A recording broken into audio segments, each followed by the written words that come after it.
Au lendemain de défilé du 1er mai massif et de l'enterrement d'une partie des 411 morts dus à l'effondrement d'un immeuble la semaine dernière, les usines de textile ont repris leurs activités au Bangladesh.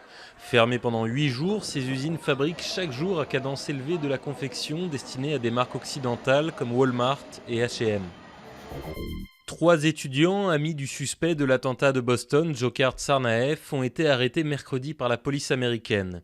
Ils sont accusés d'entrave à la justice pour avoir récupéré dans la chambre du suspect son ordinateur et son sac à dos, quelques heures après que le FBI eut dévoilé les photos des frères Tsarnaev.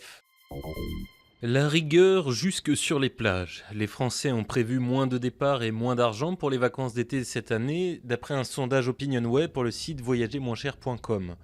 Pour l'instant, seuls 53% des internautes sondés ont prévu de partir cet été contre 73% en 2008. Déjà un quart des Français savent qu'ils ne partiront pas. Dailymotion restera français. Arnaud Montebourg, chantre du Made in France, s'est personnellement opposé à un rachat à 75% par Yahoo du capital de la pépite tricolore du web. Une décision qui n'est pas du goût de Stéphane Richard, le patron de France Télécom, qui est l'actuel propriétaire de Dailymotion. Il a rappelé jeudi l'indépendance de son groupe.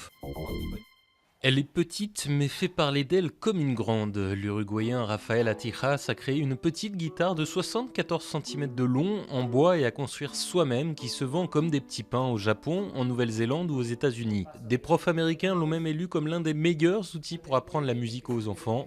Et au niveau du son, elle a tout d'une grande.